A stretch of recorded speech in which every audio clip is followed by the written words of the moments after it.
मैं न रुकूंगी कभी, मैं न थमूंगी कभी।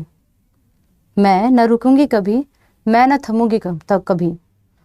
तुम चाहे कितने भी मेरे पग में कांटे बिछा दो, मैं फिर भी थमूंगी नहीं कभी। हाँ, मैं चलूंगी, शायद तुम्हारे लिए या तुम्हारे द्वारा रोक दी जाऊंगी। ठीक है, कुछ पल के लिए मैं रुक भी जाऊंगी, पर मैं चलती जाऊंगी। मैं न रुकूंगी कभी, मैं न थमूंगी कभी। शायद मैं चलते चलते दौड़ दूं एक दिन, हो सकता है तुम्हारे द्वारा गिरा दी जाऊं। ठीक है, मैं गिर भी जाऊं, पर फिर भी मैं रुकूंगी ना कभी, मैं थमूंगी ना कभी। बहुत बार ज़िंदगी में ऐसी सिचुएशंस आपके, हमारे और शायद दिव्या के बीच में भी आई होंगी और आती भी रहती हैं। सोच हम पे निर्भर करता है कि हम उस परेशानी, उस दिक्कत से कितना परेशान होते हैं। बहुत बार ज़िंदगी में ऐसी परेशानियां लगातार जब चलती रहती हैं तो हमारे मानसिक जो संतुलन है उसमें भी थोड़ा बहुत इफेक्ट पड़ता है। पर चॉइसेस आर ना कि हम लोग रुकना चाहते हैं या फिर लोगों के द्वारा रोक दिए जाने पर रुक जाते हैं। एक वक्त होता है जब प्रेशर इस लेवल का एस्पिरेंट की ज़िंदगी में बढ़ जाता है कि बस अब लगता है कि बस ख़त्म कर दो सब कुछ। पर दोस्तों यकीन मानिए, वही वो क्षण होता है जिस वक्त आपको संयम रखने की सबसे ज़्यादा ज़रूरत होती है, जैसा कि दिव्या ने किया। आज एक सामान्य से दिखने वाली लड़की, एक सामान्य से परिवार से आने वाली एक लड़की, फैमिली बैकग्राउंड जिनके पिता फौज में रहे हैं, भाई बहनों में सबसे होशियार थी। ऐसा नहीं हुआ होगा कि परेशान नहीं हुई होंगी, ऐसा नहीं हुआ होगा कि पढ़ते पढ़ते थक नहीं गई होंगी, ऐसा नहीं हुआ होगा कि कभी आपकी तरह रात में पढ़ते हुए आंसू नहीं बहाए होंगे, पर फिर भी रुकी नहीं कभी, जो हम कर देते हैं। एक रिजल्ट खराब आने पर, एक बार प्रीलिम्स नहीं निकलने पर हालत हमारी खराब हो जाती है और सेल्फ डाउट हमारे बीच में आ जाता है, जो दिव्या के मन में शायद कभी नहीं आया होगा। आप जब इनका इंटरव्यू देखेंगे तो आपको खुद को ये लगेगा कि इतना कॉन्फिडेंस। हमें कभी हमारे शरीर से जो है वो थोड़ा सा ये कहेंगे कि इनसिक्योरिटी हमें फील होने लगती है, कभी हमारे रंग से हमें इनसिक्योरिटी फील होने लगती है, कभी हमें हमारी भाषा से इनसिक्योरिटी होने लगती है। दोस्तों, ये इनसिक्योरिटी हमें दुनिया से ज़्यादा हम खुद को करवा लेते हैं, जो कि दिव्या ने नहीं किया। आपको इस सेशन के थंबनेल में भी दिखाई दे रहा होगा कि हमने यही कहा है कि वो सारी चीज़ें जो दिव्या के अंदर जो खूबियां थी, बस वही खूबियों के बारे में आज बात करूंगी। और शायद दिव्या से यही सीखने को हम लोगों को मिल जाता है। आज उस सामान्य सी लड़की जिसको कोई नहीं जानता था, आज आप और हम उनको सुन भी रहे होते हैं, आज आप और हम उनको देख भी रहे होते हैं, और उन्होंने क्या क्या किया उसको फॉलो भी करेंगे। आप इनकी एक बार आप इस बैकग्राउंड को देखिए, आपको समझ आ जाएगा कि तमाम कितनी मुझे लगता है कि बहुत सारी मैं कहूँगी कि हमें बहुत फैसिलिटीज़ मिल जाती हैं, पर हम फिर भी खुद पे विश्वास नहीं रख पाते। हम विश्वास ही नहीं कर पाते कि हम क्या कुछ कर भी पाएंगे या नहीं कर पाएंगे। दिव्या जो कि एक बार फेल हुई, मेंस नहीं निकला, रुकी नहीं, फिर इंटरव्यू भी क्लियर किया दूसरी बार, पर इंटरव्यू में रह गई। इंटरव्यू जब फाइट किया, इंटरव्यू में रह गई, पर फिर भी आत्मविश्वास नहीं खोया। क्योंकि ऐसा नहीं है कि परेशानी, प्रेशर इनकी लाइफ में नहीं आया होगा, ऐसा नहीं है कि लोगों ने इन्हें ताने नहीं दिए होंगे, पर इन्होंने सिर्फ अपने दिल की सुनी। दिव्या बताती है कि दिव्या ऑनलाइन स्टडी करती थी, ऑनलाइन स्टडी।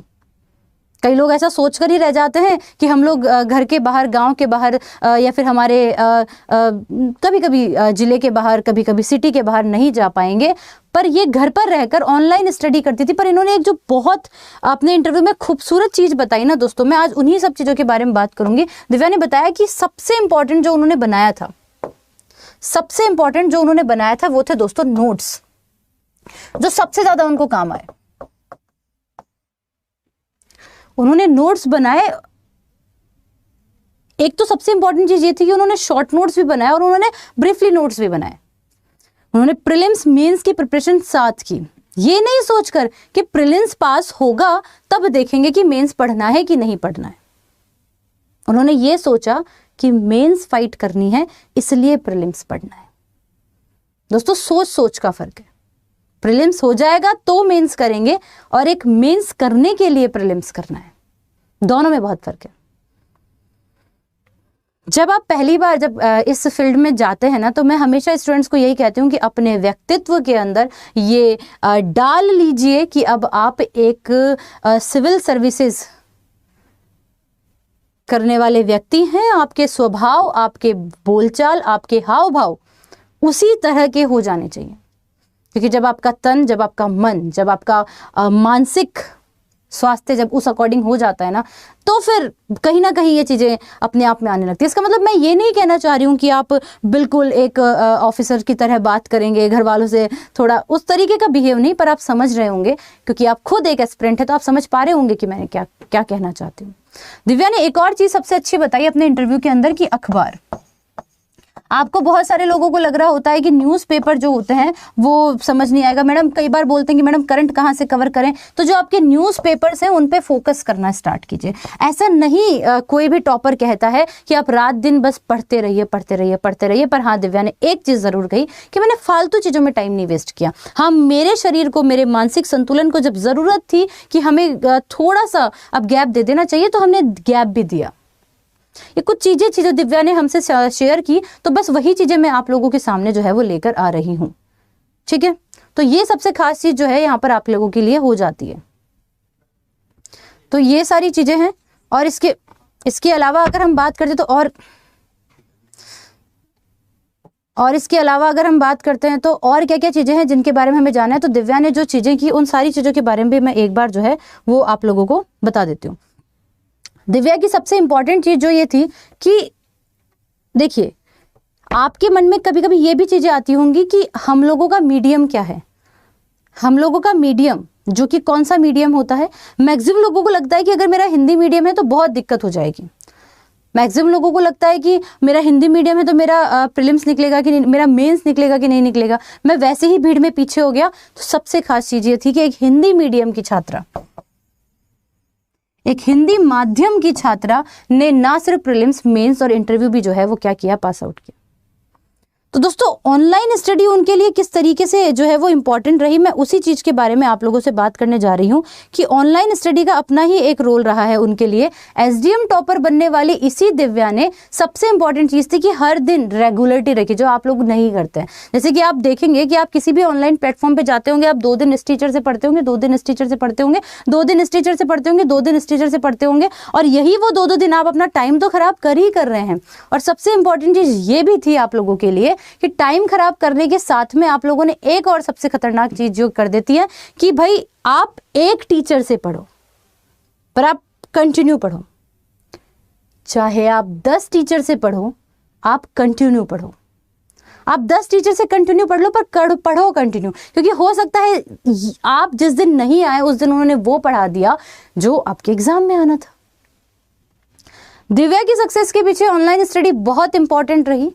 आप सारे उन ऑनलाइन एस्पिरेंट्स के लिए मैं यही कहना चाहूंगी कि कृपया अपने आप पर विश्वास रखें, सेल्फ स्टडी को थोड़ा टाइम दें, नोट्स अपने खुद के बनाएं, अखबार पे फोकस करें। 50 किताबें लागे रखने के बजाय जो किताब है उसको आप लोग जो है वो क्या करें, कवर करें। एक हो तो एक को भी आप लोग देखें। उम्मीद करती हूँ आपको मेरी सारी चीजें, सारी ये स्ट्रेटेजी जो है वो समझ में आई होगी। ऐसी और काफी सारी स्ट्रेटेजीज जो है हम लोग आप लोगों के सामने लेकर आते रहेंगे। आप जिस चैनल पर हैं उसका नाम है अड्डा 24/7। और सबसे इंपॉर्टेंट चीज ये है कि बस अगर आप जिस एग्जाम को करने के लिए ठान चुके हैं तो बस उससे पीछे ना हटें।